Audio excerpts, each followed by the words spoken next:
Yan at check na natin itong interior natin mga boss. Dito sa living area, tinatakpan na yung ating design. Second floor, ayan, division na tayo. At pinto na lang.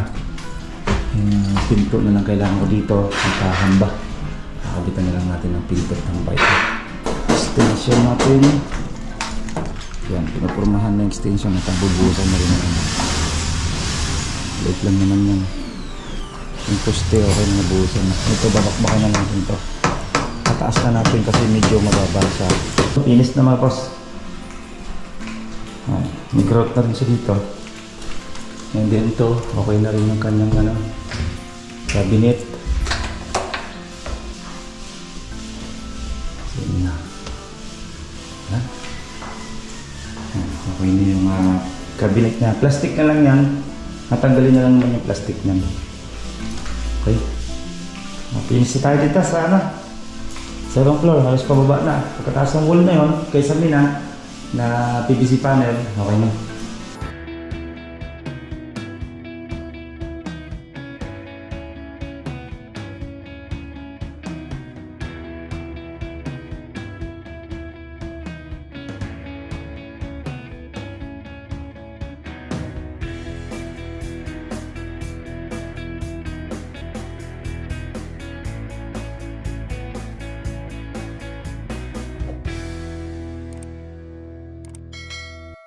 Yeah mga boss, at good morning. Yan, uminit na uli ang ating panahon ngayon. At kanina lakas ng ulan. Update natin itong block 22 ng Jasmine, and then yung block 18 silipin na rin natin mamaya. Okay, silipin natin ng mga ilang araw na kagana pa. Let's go. Yan at check na natin itong interior natin mga boss. Dito sa living area, tinatakpan na yung ating design.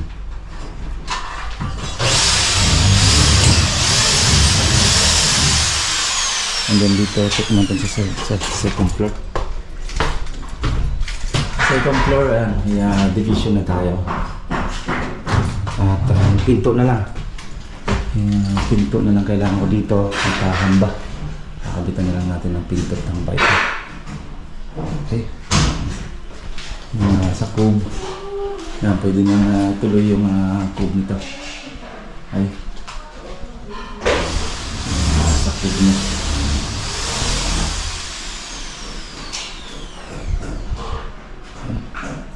Sa cube na lang naman yan. Yan ang ilalagay. Okay. Hindi yung pinto. Makabit na lang naman yung pinto dito. Hindi na ito. Sinan din. Yata yan, pinag-repair na. Puro na lang naman ito.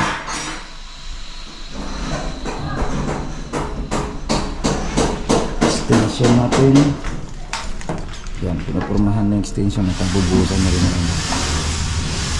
Late lang naman yan. Yung poste okay na nabuhusan na. Ito babakbakan na natin ito.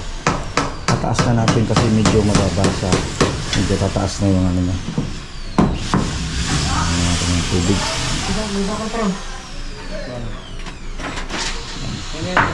Patrasis na rin yan. Pagkabuhos nyan, bakbak na to, patrasis na rin. Order na natin yung buhay niya. Okay. And dito, yan, inis na natin master bedroom. Isang pinto na lang din naman sa dito. Okay. Sakto, tapos may ilaw tayo isa. Pumutasan pa yung manual niyan. Kailangan to kasi mataas yung yung kesame at pwedeng saan pag emergency may papasok sa loob. Okay.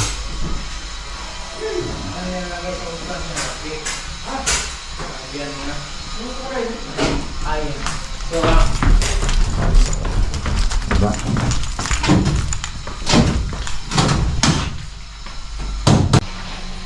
Dito sa kitchen station, nabuhusan na yung poste. Plastering na lang. Tapos paano naman natin to routine. Tatanggalin na yung gutter na yan, lipat din dito yung gutter na yan, dito naman yung gutter na yan. Tapos another bagong session tayo dito. Same lang naman to sa block 20 na ginawa natin. Ito lipat na lang naman yan dyan. Bintana niya, lipat na lang dito. Okay.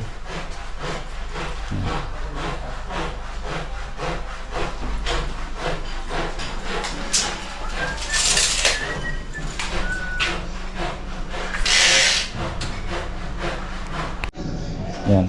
Ito yung ating bakod niya, mga 2 meter. Yan lang. And then yan pa, bubong na rin naman tayo dito.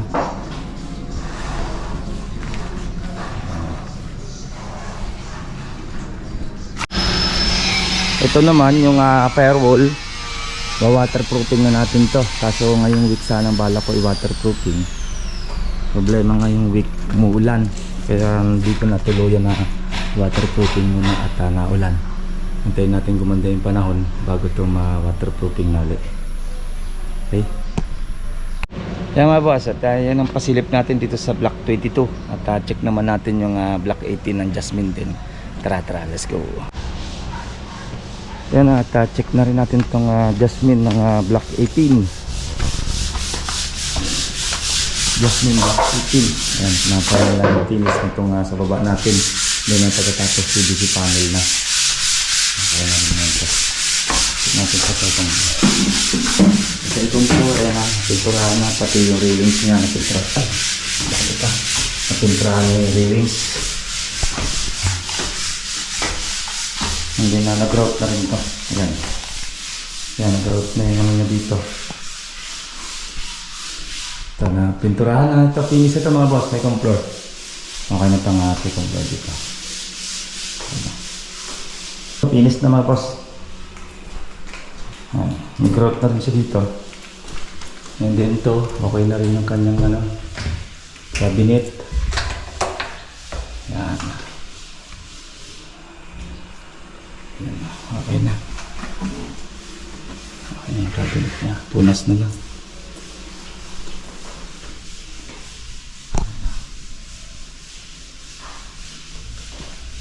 Yan na. Yan. Okay na yung cabinet niya. Plastic na lang yan.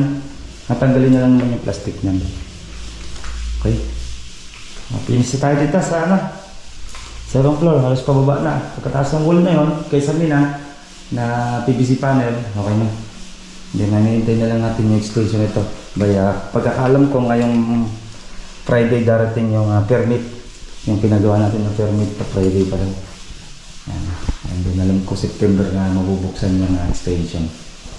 Okay.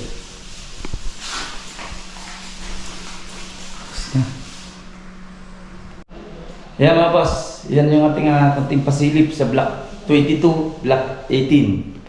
Same lang, parehas Jasmine. Okay, yan yung ating konting pasilip. Next na upload natin yung block 31 naman ng Lenea. Silip natin yung roofing sa garahe, hindi yung pinipinis para sa interior. Okay? Okay, hanggang dito na lang mga boss at ingat-ingat tayo. Bye-bye. Ito pong J. Uragon Vlog, napakaganda po ng channel na ito, no? Tungkol po ito sa construction. Actual construction po ang channel na ito, no? Pag pinanood nyo po ito, panalo po kayo sa channel na ito. Napakaganda po ng mga video niya. Lalo na pong magaganda, no? Yung mga iba't ibang design niya. Kakaiba po yung mga iba't ibang design niya sa mga kisame. Subukan nyo po panoorin J. Uragon Vlog na ito. Matutuwa po kayo pag pinanood nyo po yung mga video niya. Maraming salamat po.